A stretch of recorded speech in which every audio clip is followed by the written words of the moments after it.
dudes. Represents a clear and present danger to the national security of the United States.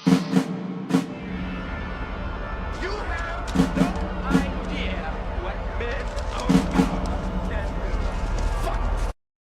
Good evening, and welcome to Clear and Present Dudes, the podcast that says, hey, that's not Jack Reacher, that's Jack Ryan. And tonight, we are giving you a quick update about some of the extenuating circumstances which have thrown off our schedule. But fear not, we will also review Jack Ryan Ghost War, the brand new straight-to-streaming feature film in the John Krasinski continuity of St. Tom Clancy's Jack Ryan. I am Mike Timbar. I am joined as ever by Ruari O'Toole. Hello. And Sanya Bjorkton. Hello.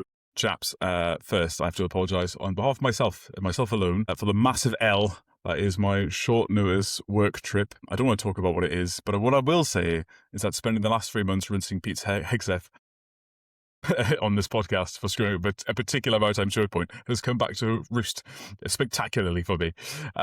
Needless to say, the podcast is not really affected. We will pick up where we left off, but we'll probably be on a hiatus for about a month or so after this episode goes live. And when this episode is playing, I will already be at sea and unreachable. So to that end, we decided to have a chat about a film that Sanya and Ruari watched together in meat space. Yeah, we certainly did. Fuck me, man. Which I've watched about 80% of. I was watching it until I walked into this room and started recording this pod. So I'll let you guys talk about it. We have an international incident on our hands.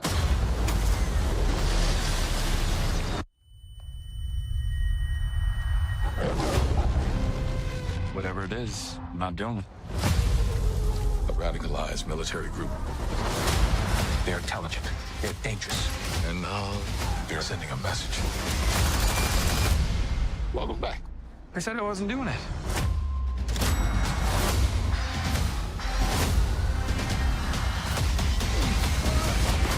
You nervous?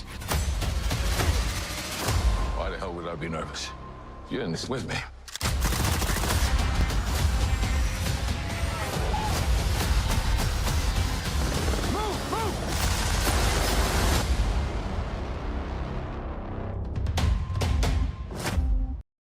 To tee it up, Tom Clancy's Jack Ryan Ghost War is a 2026 action thriller written by Aaron Rabin and John Krasinski, based on a story by Krasinski, directed by Andrew Bernstein. This is his first feature film, but he has got a very long TV resume of some great pedigree. And he has now directed what appears to be, at my first glance, an advert for Dubai and Emirates Airlines. Let's talk about Jack Ryan Ghost War, baby.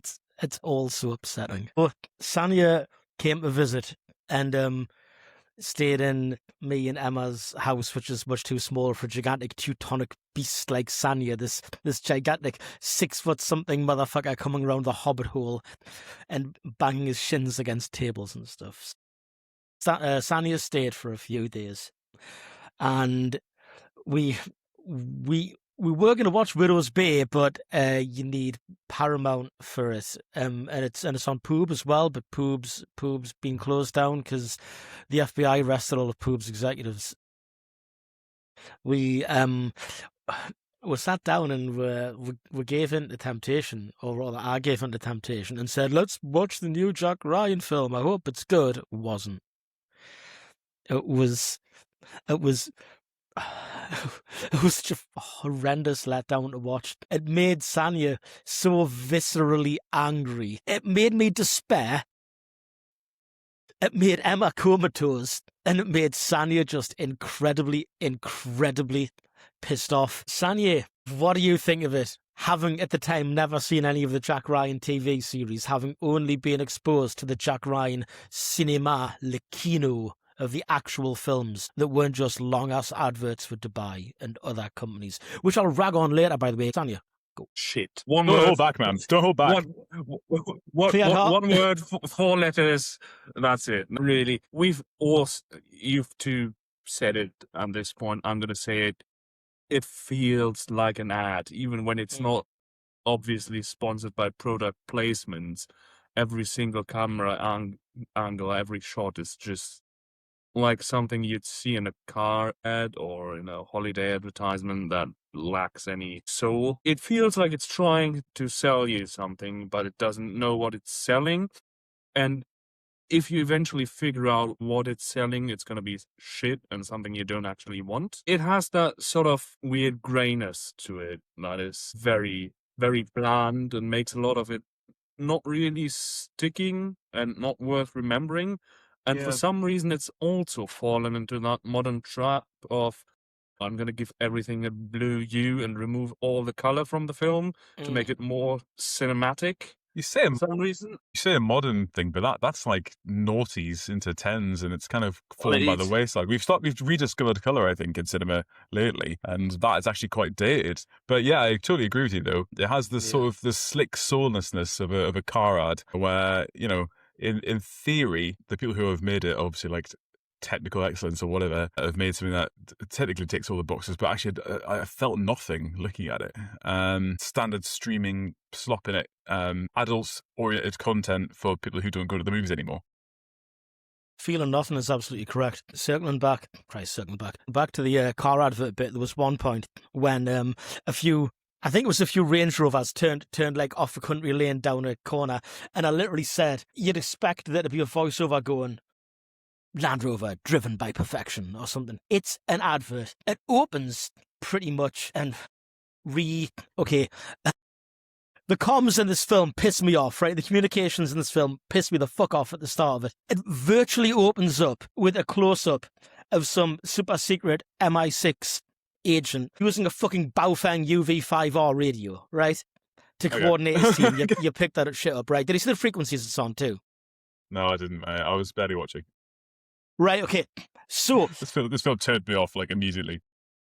It's so the Baofeng UV5R, I don't know if it's an actual Baofeng or if it's the eCynic knockoff because they've like peeled off the little sticker, but it's an item that you can buy on Amazon, by the way, because I've got one, and for not much. It's a very Amazon coded product. What pissed me off big time was the frequencies that the guy has got it on. I've literally got a photo I've taken of the screen. This is really autistic. I was going to put on Emma's Please Be Patient hat, but I didn't.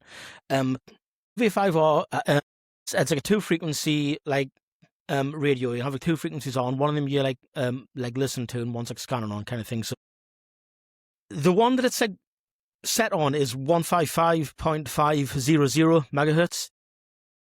It's like, and according to Google, that's like maritime frequency. Like that's like a generic fucking maritime frequency used in the Nordics. This isn't like some mega super secret like. They didn't even try to make it look like a fucking satellite phone or something super encrypted, right? Like this is like fucking this is the block of plastic that every prepper in the US has got. Because I don't think they were anticipating that you were going to watch this film, Rory. No, they fucking didn't actually. They didn't count on my level of autism. But it's like no fucking wonder this incredibly shitty fucking team gets picked up and schwacked because they've got a guy just talking on unsecured fucking channels saying, "Oh, I've got to go this, do that, get out, bad guys are coming." Fuck you. There was a lot of really realistic stuff in the film at that point. I want to highlight. So, like every single Dow has got like non-compliant lights in accordance with the international rules for friendly solutions at sea, and that is extremely accurate for that part of the world. Fucking get in. Good. I'm glad we got some accuracy, but they just got that from filming on location, didn't they? Okay, but you can't hear porn on the radio though, so that's wrong. Yeah. Ming. Fucking the building has an advert for Damak, which is it's not a Damak and Jalad at Tanagra. It's the fucking so Damak is, people who don't know, an Emirati real estate firm with very close links to a certain orange shit gibbon, and it's very controversial. It's built some really shit buildings in the past. It's got sketchy links with really sketchy people. Damak is so sketchy, if you Google it, Google AI refuses to generate an AI summary of it. Wow. You know, now that's weird, man. That's weird to me. There's bunches of adverts for Damak and stuff like that. There's this horrendous bit when, like, the first of many rubbish chase scenes kicks off when he has a song going like, "Welcome to Dubai," and it's like, fuck off. Go away. Go to hell. A significant amount of Jack Ryan and Emma, the female lead, it feels like fan fiction, especially at the end when like she gets shot and he's like Whoa. erotically like checking her wounds and stuff, and it's like it's okay, your name, it's gonna be fine. It's terrible. It's like something from like an archive of our own, man. AO3 coded behavior. I left the living room to come in here before that happened. Oh yeah, she got shot. She doesn't die, obviously. We've also haven't even hit the fact that Jack Ryan and Kathy Ryan have separated and are not and she's not in the film at all, which is bullshit. It upsets me. It upsets me, man. It's like, I don't even think that this Jack Ryan's Catholic, man. Yeah. It's like, I'm surprised that I'll see him when he turns to the camera mid-foot chase and goes, I approve of artificial contraception. You know? It's so fucking bad, man. Honestly. Right, sorry. So, for the audience who haven't watched it yet, who we've just spoiled a big portion of the film for, what I was hoping was to be a non-spoilers bit, which I probably should have run by you first. Right, so this movie is about Jack Ryan. He has left the CIA. I've not watched all the TV seasons, so I don't know the circumstances for that. He is now working at Wall Street, much like Chris Pine was in Jack Ryan Shadow Recruit, where he gets like kidnapped by the CIA briefly by Greer in an amusing foot chase. And then some bullshit happens in Dubai, and it turns out that the movie's about, broadly speaking, there was like a bilateral American like CIA MI6 op right after 9/11 to basically hunt down and through all means necessary, including rendition, like track down all these terrorist groups and cells and stop them. And basically it was like gloves off stuff in the early noughties and a bit of a shady bit of everyone's past. So like Greer's probably not very proud of it, but he's a bit touchy about it when they talk about it later on and stuff. Plot of the movie is the British side was run by this guy called like Liam Crown or something, and he's back and he wants to make a big point to the world that's got soft and woke, that if Because of by woke. taking our feet off the neck of all the terrorist stuff can happen again, and I'm going to show you by doing it myself, and recruiting the same terrorists that I had previously stopped. You know, like 20 years later, go, yeah, sure, we'll get back in the game. so I've got like images of this British guy like trotting around like the various Middle Eastern countries and catching these guys as they're like axing like wood in their front gardens. Go on, like, I've got one last job for you. And they're like, what was that? What you fucking talking? What you saying to me, infidel? And I'm like, yeah. I've got. I want you to work for me, actually, and bomb down a bridge. Hello there, mate. Are you Omar Bakshi, leader of Hezbollah? I've got one more jaunt for you, my old mucker. I Fuck actually me, contacted man. him on LinkedIn. That's fucking Senior terrible. explosions manager for the Middle East. Senior explosions manager. Also, a thing that really spins my bitch wheel is that the existence of this like super secret multinational counter-terrorist agency, by its definition, precludes the existence of Rainbow. So this is not a timeline where we'll ever get like the Rainbow Six kind of content, and that sucks. Ding Chavez doesn't make an appearance in this film, yet he does in the last season of Jack Ryan. So the greatest missed opportunity of this movie is actually the lack of Ding Chavez himself. The lack of Ding Chavez himself. I mean, we're all aware from like watching the show, if we watch the show, that like John Clark also doesn't exist in this universe. It seems Matisse and Mike November are kind of like joint avatar of him that like puts some of his qualities into them, you know.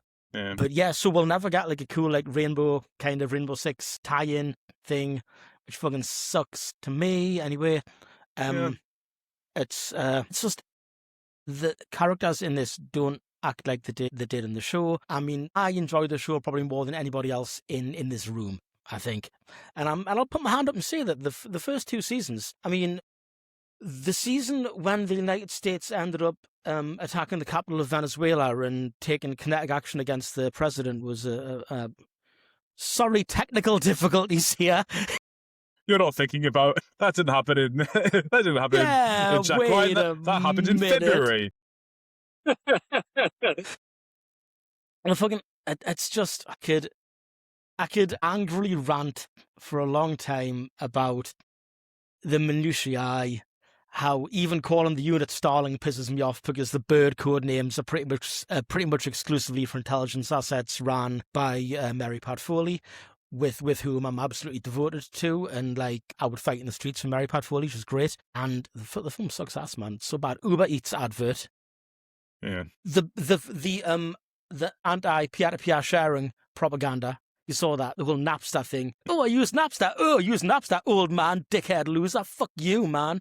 It's like, fuck off. Fuck off, dude. Yeah, the whole thing was just really cynical, isn't it? So my kind of main takeaway, if I was to like kind of bundle it up into like a soundbite, was that even though they've thrown a bit of money at it to make it like a quote-unquote globe-trotting adventure, Dubai, shooting on location in London and various crab bases around the UK, a little bit in New York, yeah, like despite that kind of extra money being thrown at the Jack Ryan property, it still felt like a TV movie, and it lacked a bit of imagination, and it lacked a lot of heart for me. Like I felt like a lot of stuff was happening on screen. There's a lot of exposition, a lot of very serious people saying serious stuff, but like there was no points to it in terms of like character development, people learning things, moral and ethical conundrums being encountered. There's like a sort of, I guess, a tentpole scene where Jack Ryan and James Greer are having an argument about this Operation Starling and like what it was like immediately after 9/11, back when Jack Ryan was a Ute and James Greer was on the front lines, the tip of the spear, all that kind of stuff. And he's like, you don't know what it was like, man. Like, it was a dark time. Like, America was under attack. And I was like, there's a moment here where, like, James Greer is going to, like, apologize for Abu Ghraib or something. Yeah. It was really dodgy. It was getting to, like, dodgy stuff. It was like, and I think a braver film might have, held the mirror up a little bit more harshly at, like, Guantanamo Bay and rendition, and maybe they might have admitted that the war in Iraq was illegal, at least on a faulty groundings. I just missed opportunity there to actually say something with the film you were making. If it's a boy's own adventure, then fine, okay. If it's a political thriller and you want to talk about politics, then do it. But this is a weird like mishmash in the middle where like it's unsatisfying in either end. The action isn't thrilling enough for it to be an action movie. The politics isn't like held so high for regard for it to be interesting politically to like watch and crunch over. You know what I mean? It's just mindless dad TV. Yeah, that's it.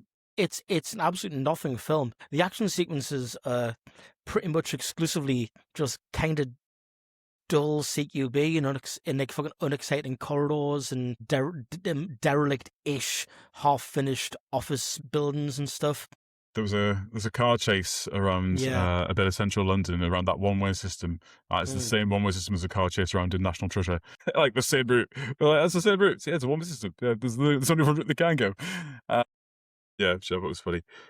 I like Tanya's comment at the time is how he was saying, once again, it's a film with a car chase with vehicles that don't have a reputation or ability to go fast. In a city which is ordinarily too congested to stay in a car chase as well. This is part of what felt like lazy writing. So apart from there used to be an interintelligence agency thing in the backrooms bit. Backrooms. The main plots going on in the foreground is there is a brown person in London. They have a bomb. We're going to blow up Tower Bridge, but the Met isn't sure if they can block it off because there is traffic. There's traffic on Tower Bridge in the middle of London. The thing about this, are you taking the piss right now? The thing about this is that as a plot, right, isn't inherently bad. It's just handled really badly in this film because, like, I don't know what it is. There's just no character to it. There's just no, like, it doesn't feel like anything. But you take those exact same, like, events as you've described and put them into, like, an episode of Slow Horses. Well, I guess it could be thrilling television. You know what I mean? Yeah. It's just. Yeah, it doesn't feel like there are any stakes to it, and especially if you compare it with other Jack Ryan things taking place. I mean, for Red October is obviously a bit way over there, but if you've got Nuclear Armageddon versus we've got to block off Tower Bridge for half an hour, what the hell? Yeah, I don't know. This whole thing just seems a bit, like, shonky for me. It's just like the whole, oh my God, Governor, we can't shut Tower Bridge. There'll be traffic. It's like, it's fucking London, man. And like, oh no, we can't shut Tower Bridge just because the stupid old CIA says it. It's like, fucking do it. You're letting the CIA run around London with fucking rifles and sidearms and shoot people. You're going to be okay shutting down a bridge for them, mate. You know? And eventually they do it anyway. It's like... I managed to walk past MI6 twice last week and I didn't get shot either times, by the way. Yeah. So what I find interesting is it just sort of misjudges the character of London as a city as well in that sense, because like if there's one thing that London is pretty, realistic and pragmatic about, it is terror. Like in the wake of like 7/7 and the Westminster Bridge attacks and stuff, I think if people go, oh, there's a terror threat, oh, okay, fair one, yeah, like we don't want to have a repeat of fucking 7/7, do we? Or the events of Skyfall. So you know what I mean? Like, Yeah. just Yeah. I still know. It just seems to be a bit like the other thing that I thought was really unrealistic is you've got this guy, this Liam Crown guy, national hero, Victoria Cross recipient Liam Crown, who, he's the one who's fed up that the American hegemony over the Western world has waned, and his good work from like doing rendition and stuff over the past is now like fading into irrelevance. He's the one who's pissed off about it, and the Americans aren't. Like, it's stupid as fuck. All he wants is his old job back. It's just really silly. Yeah. Like it's when like you kind of grind it down to that, it's the guy who just wants his old job back, and this whole thing was just a really fucking elaborate and ultimately fatal like reapplication for his role for him. Success. Also, Sanya, sorry, I've got to actually here because you mentioned the Met being involved, but as we know from watching the film, it's not the Met. It's the Greater London Police. God bless the boys and girls of the GLP, the Greater London Police, ladies. I can understand Silent Witness calling it the Greater London Police because it has done in the past. There is like literally a fake TV police forces wiki. And it's in Silent Witness among others. It's just wild to me that like a big ass Amazon production can't just call him the fucking Met, Yeah, there's branding guidelines for the Met, I think. And there's probably like any big organization will have PR and branding guidelines, like just as the Royal Navy does and stuff. And they probably don't want to be names as being involved in it. That's fair. I wouldn't want to be involved in this film at all, to be honest. Yeah, I think the GLP thing's interesting. So you get these little pockets where they standardise these deviations from normality for these organisations. So like Greater London Police, because there'll be cars already made up with like the livery on, and like costumes and stuff flying around somewhere, and like existing livery in that, and like production companies will just go, well, we have Greater London Police already, and we've got this car which has got like the number plate on the roof to sort of a police car, so it's not a real police car, and all that kind of stuff. The one I thought was interesting was the one in Line of Duty, which is just City Police. Amazing. It's a differentiate from United Police. Yeah. The police sure are competent at user location. Yeah, I know, right? City Police. It feels like it's like the police force that would have been in Crimea. That's like fucking Your Name Police, Your City's Name Police. We're back to the fan fiction again. Yeah. It's wild. Yeah, wild. Yeah, poor Sanya had to sit through me pausing and rewinding and then dismissing the immediate adverts that come up when you pause on Prime Video just to see the Greater London Police patch on one of the firearms unit guy's arms. I'm sorry, Sanya. He knew the risks when he moved into the Hobbit house. Yeah. Popping off about all the fucking spawn con and all the goddamn product placement. Cisco telephones.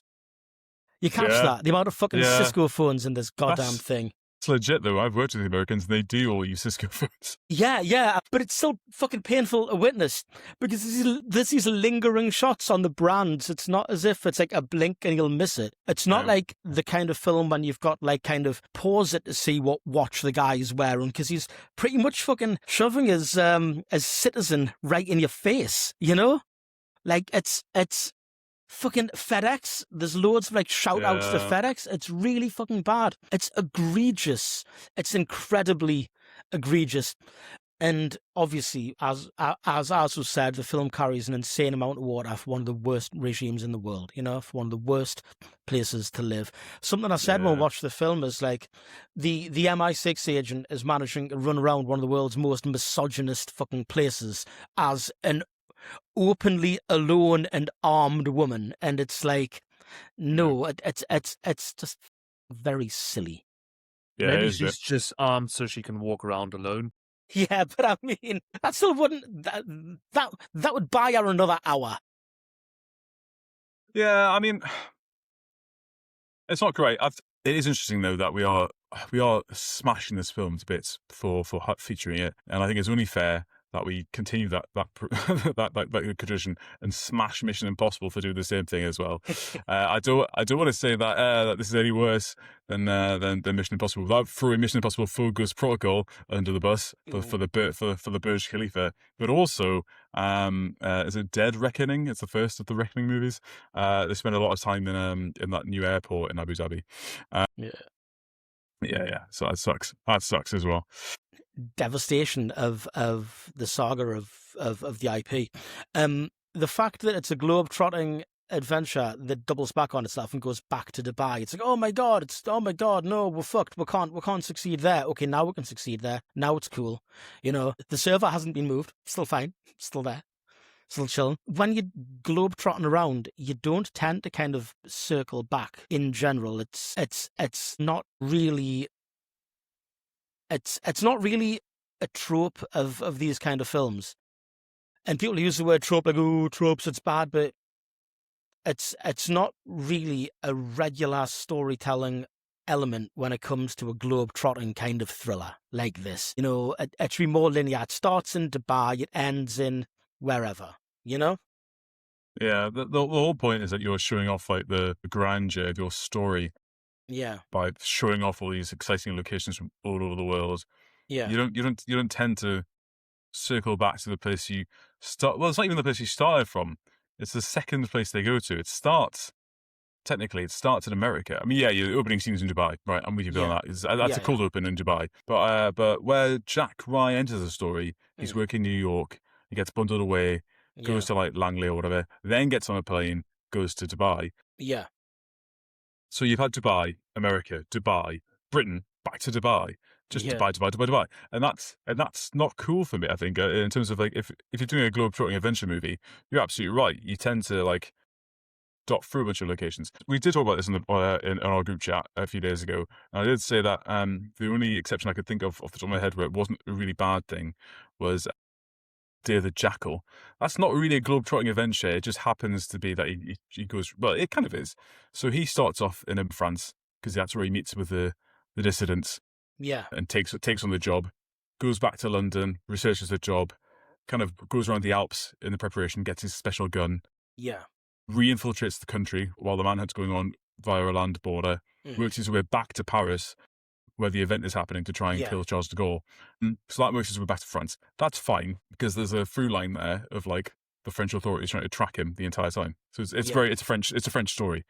But with this, it's just like, it just seems really cynical. Like there's no reason why any of this stuff could have happened in different places. It feels like a product that is driven by how could they get the tourist board of Dubai, how could they get tax breaks for filming in London, how could they get as much spawn con as they possibly could shove in there for Uber Eats getting delivered to that fucking RAF base. That was agonising. That was agonising, yeah.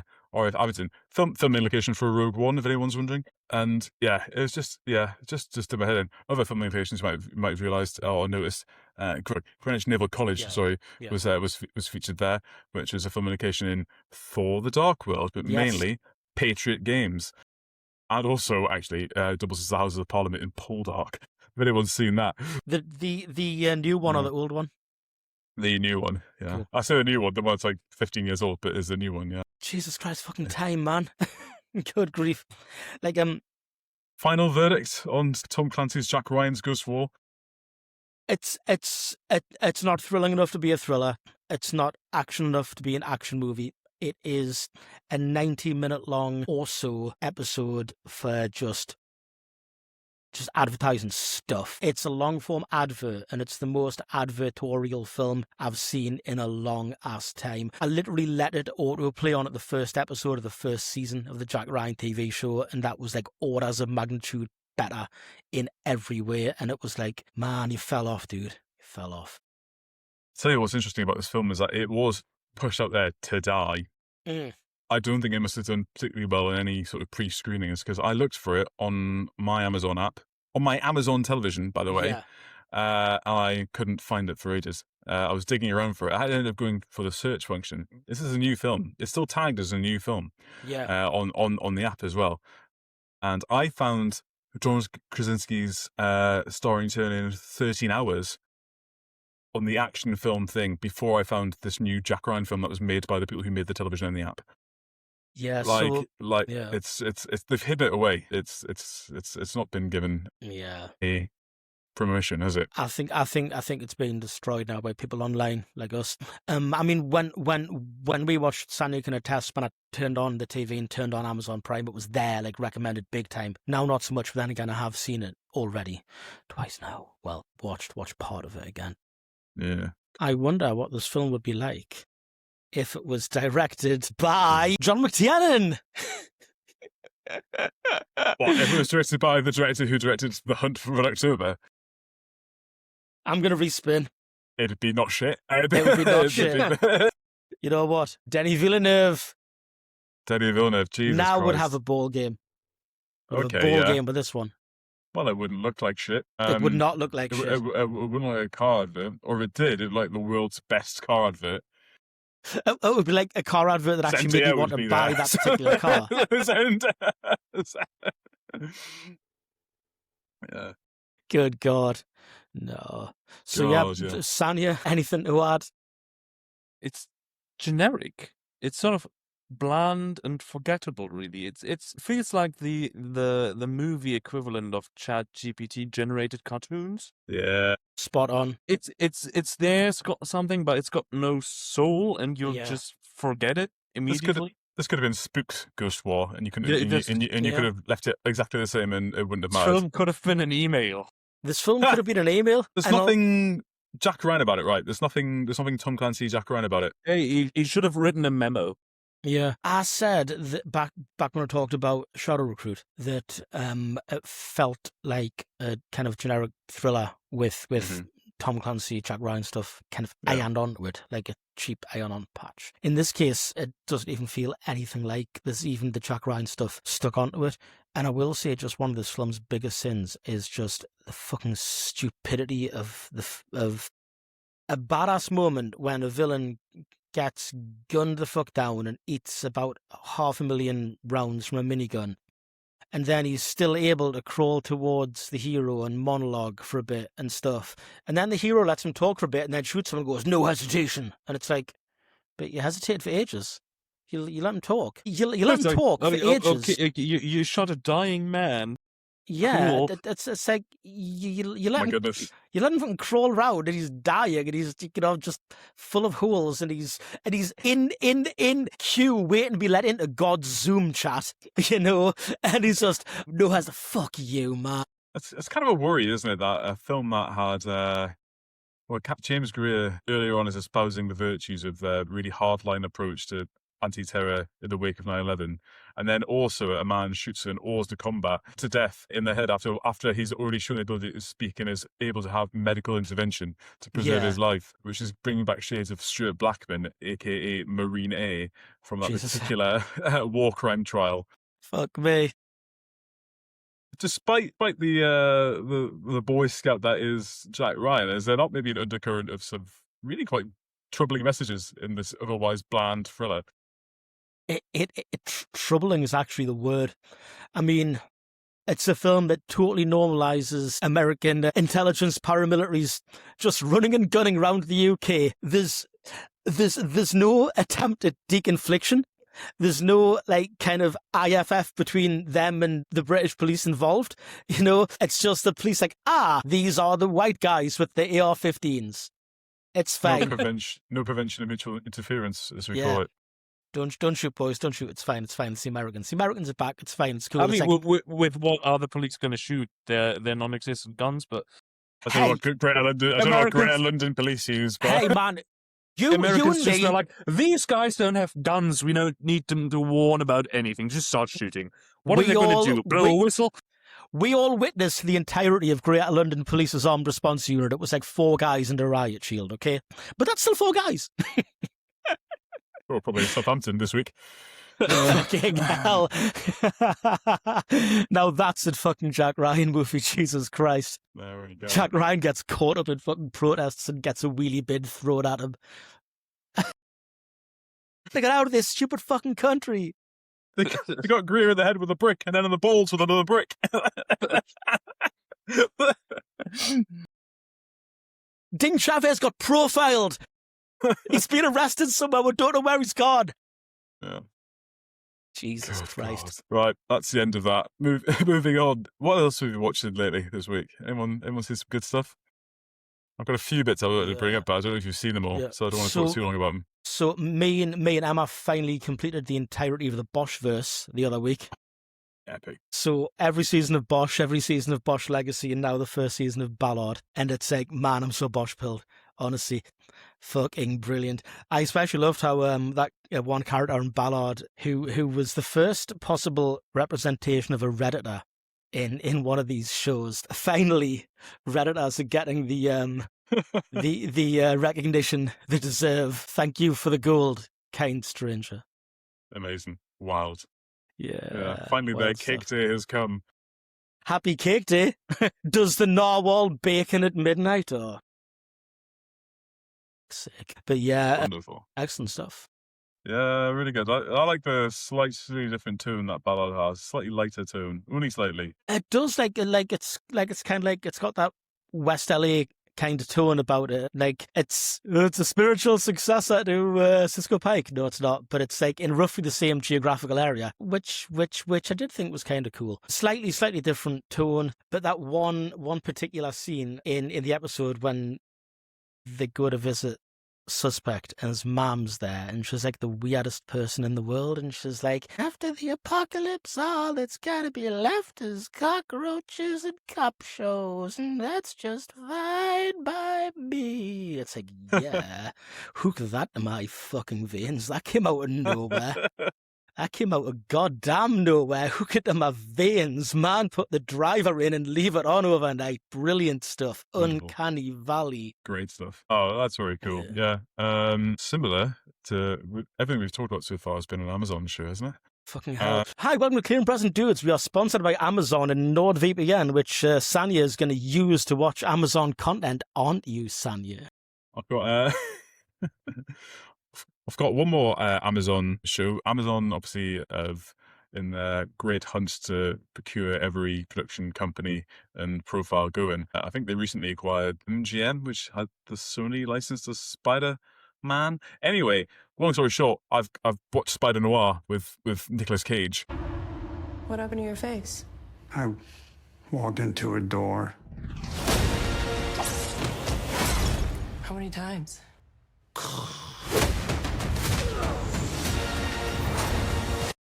Guys, have you seen this yet? No, but Right. I'm hearing only good things, man.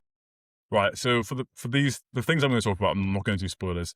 So Unlike Ruari. Yeah. So Spider-Noir. So if you've seen the Into the Spider-Verse animated movie and the Beyond the Spider-Verse or whatever, those ones with Miles Morales, and there's a animated character called Spider-Noir, and he's like a noir detective, but he's also Spider-Man, and he speaks like and all these like sort of idioms and general like, yeah, she kind of bit of toots, yeah. So basically, Nicolas Cage is that character essentially, and it's set in like the 1920s after like World War One in New York, and he's like a private eye, and he's like doing the solving cases and stuff at the beginning of it, and they're very clear to say that, oh, this guy changed his name and now he goes by Ben Reilly, which for comic book people is the name of the guy who plays like Scarlet Spider-Man in the comics. And the reason they've done that is because there's like all this kind of contractual red tape you've got to go through when you take a project like a Spider-Man thing. And Peter Parker is not allowed to like drink, smoke, shoot anybody, like cause bloodshed on screen and that. But Ben Reilly can get like shit-faced, can use his webs to make a guy shoot a Tommy gun into another guy. Yes. He can like smoke, walk around in these pants. and be Nicolas Cage. So yeah, it's really good. There's a big gimmick of it, which is that you can watch it in color and watch it in black and white. There's been reports online, and we had the same issues that you struggles to like figure out which one you've picked. So we watched an episode in black and white, and then it chopped it back to color on the next one. I had to go back in and out of the app to like try and get to the point where I could select it again. Pain in the arse. Not worth messing around with. Apart from that, it is definitely designed to be watched in black and white, and it looks fantastic in black and white. There's in that whole thing that you see like 30s and 40s films where they've got like matte backdrops that look like not real but are good enough, and they look fine in black and white. If you watch it in color, it just looks like shonky and cheap, even though it was obviously really expensive. So yeah, it looks fantastic in black and white. Supporting cast is fantastic. Brendan Gleeson is great as like the main big bad gangster guy, Irish gangster. Really, really cool. Again, like all the kind of special effects and stuff, again, look better in black and white than they do in color as well. We watched a bit of both just to kind of compare. Yeah, really good. Yeah, really, really entertaining. Yes, you're selling this to me very well, I've got to say. Yeah. There's some very it like treads the line between like sort of serious, like noir kind of grim stuff, and like all the comedic stuff. And they use the character pretty well as well. Like he's not like mainline movie Peter Parker of like limitless athletic ability, like limitless powers. Like this guy gets worn out. He's a little bit. He's got a bit of rubber on the tire. He's like yes, get in. He's I feel that. Yeah, it's great. So yeah, it's really relatable as far as honestly, I fucking love Nicolas Cage in general. They do a really cool thing with the character as well. That unlike Peter Parker, who is like just a human boy with the abilities of a spider, like this guy is like had a bit of a Brundlefly situation going on where his mind is melded a bit with the spider element, and he has to like remember how to be human. So you see like bits of him in this is a bit spoilery, so the guy's like skip it like half a minute if you don't want the spoiler, but there's bits where he sits in a movie theater and watches these Jim Cagney films and like quotes them as he's watching them. And I thought, oh, that's just like Nicolas Cage wanted to do that because it was fun. But then they call back to it, and it's like, no, he sat in a movie theaters for years after he like had the bite that made him into Spider-Man, so he could like relearn what it was like to be a human. And he's based his whole like over the top noir personality off noir movies, which again like self-feeding kind of like thing. So it becomes a noir pastiche because the character's a noir pastiche because he like was referencing noir movies, and Nicolas Cage nails it. It's really good. So amazing. He's downloaded James Cagney's personality. I love that. This is a very much a literally me moment. I might like rewatch White Heat at some point and then start calling people toots and stuff and just like talking a bit faster. See, like it's cool. Yeah, it's really good. Like I'm Spider-Man. Oh, and I forgot to mention Lamorne Norris as well from Lamorne Morris. Sorry, Winnie the Bish from New Girl's in it, and he's fantastic. Yeah. He's really good. Yeah, he's fantastic. It has been multiple episodes since we mentioned New Girl, by the way. Oh, well, there we go. So, yes. We tick that one. Days without a New Girl mention. 0. Ding. Want to shout out Spider-Noir. That was really cool. You mentioned at the beginning of the pod, Widow's Bay. I'm Tom Loftus. Oh, Tom. Nice to meet you, Arthur. You want to grab some coffee? No, I'm good. Jerry was just taking me through some of your history. Oh, that's great. Yes, well, remarkable story. I was talking to the guy on the ferry, and he said something odd. What was that? We said bad things happen here. There is something about these seafaring towns. The superstitions, their tall tales. I find it charming myself. What town doesn't have a checkered past? Was there cannibalism? No. I don't think that's right.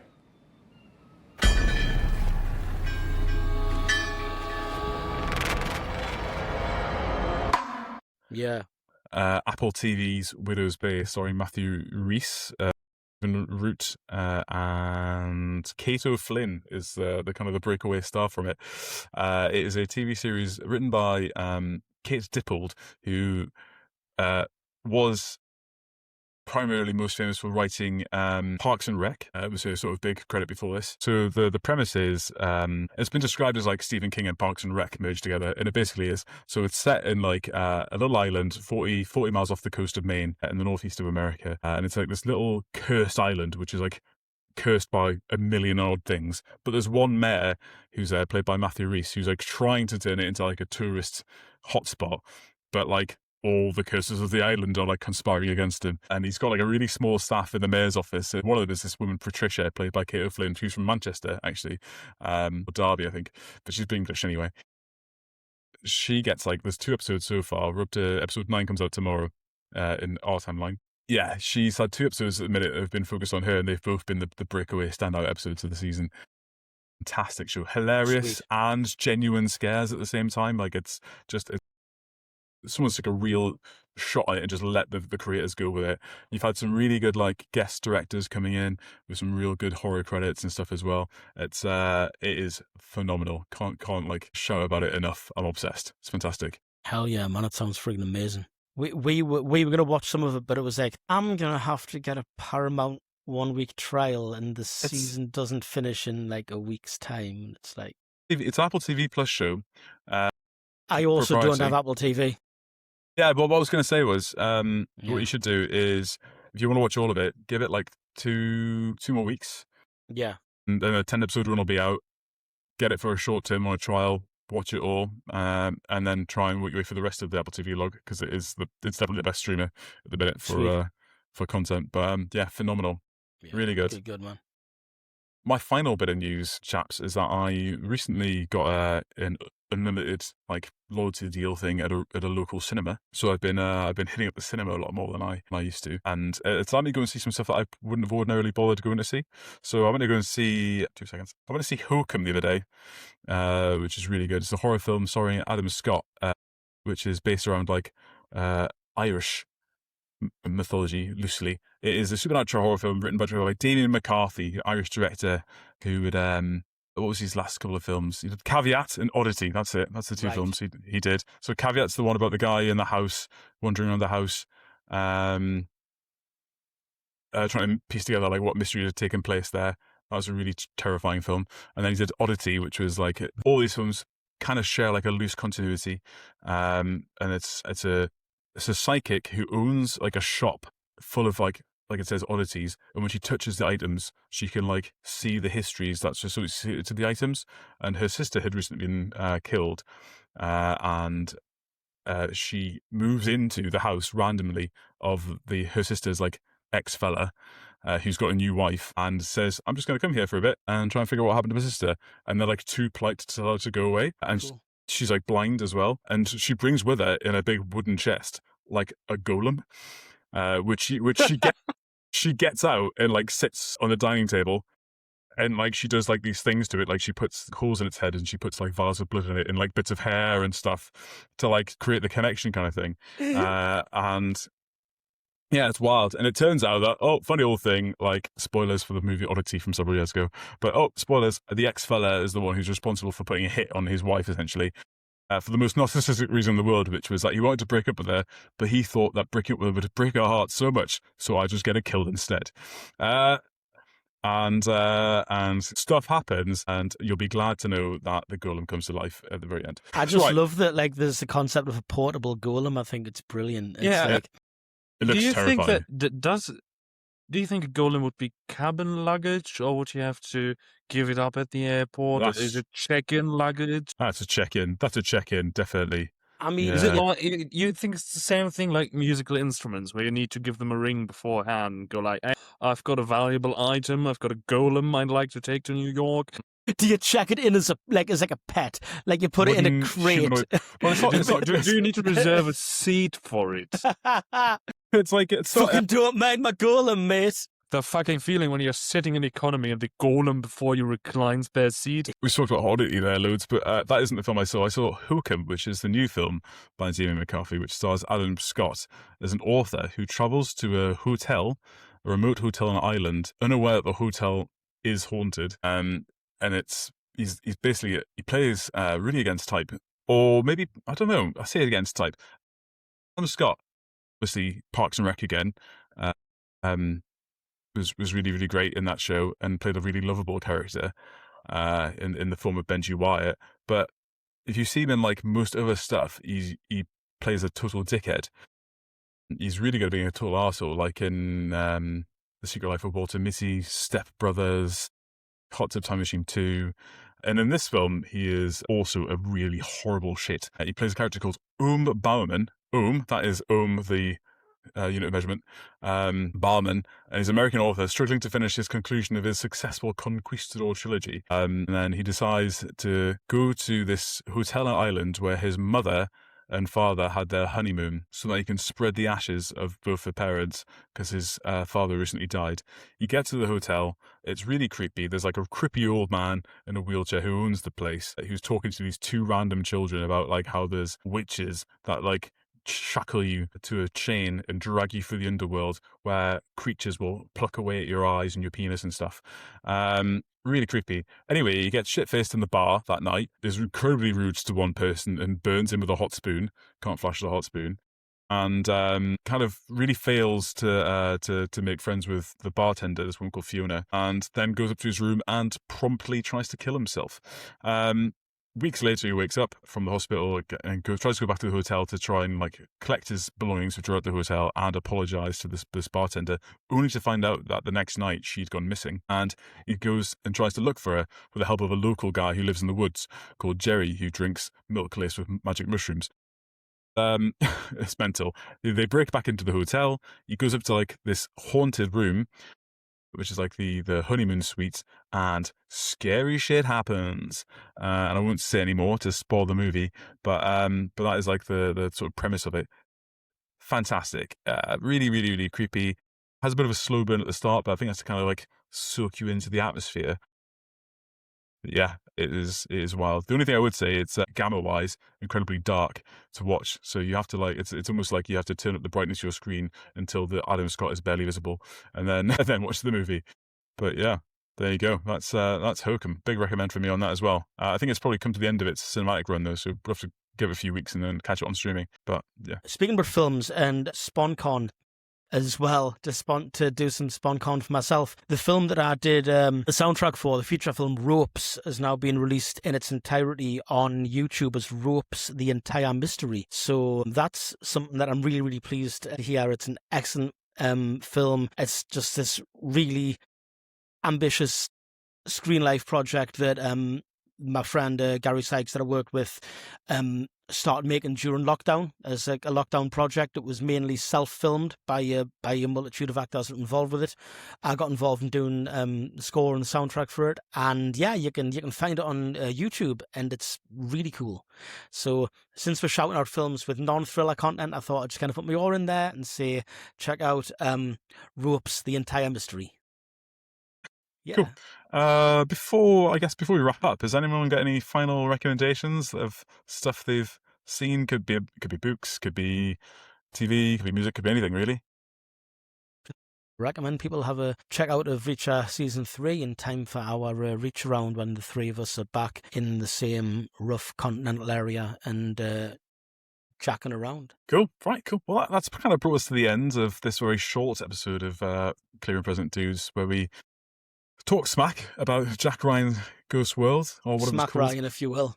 Smack Ryan. Hold on, do you see Jack Ryan Ghost World? Because that would be an infinitely better fucking film. Jack Ryan befriends Steve Buscemi. That would be so good. Jack Ryan Ghost World. That would actually, fund it, please.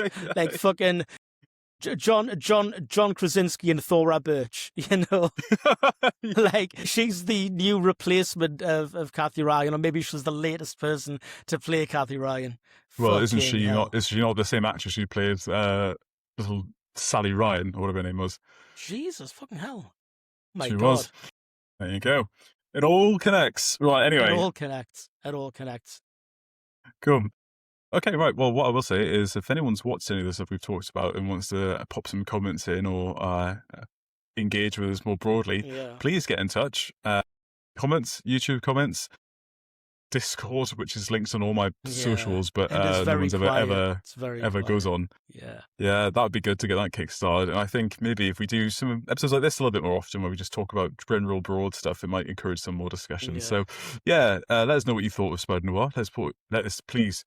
Somebody join me in the adoration for Patricia on Widow's Bay, Our Lady Patricia, and somebody please also engage with us on the films of Damian McCarthy, or any other good horror at the minute. I'm going through a bit of a horror thing at the minute. I've watched Ready or Not 2 I've bought but I haven't watched yet. and other bits and bobs, some classic stuff. John Carpenter's The Fog recently as well. Yeah. So yeah, going through a bit of a horror summer.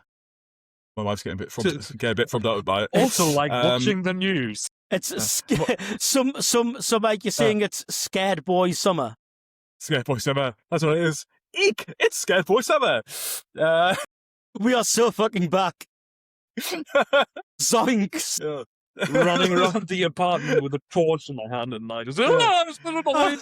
Jinkies, boys. It's Scared Boy Summer. It's boys. Fuck me. Get in the mystery machine, man.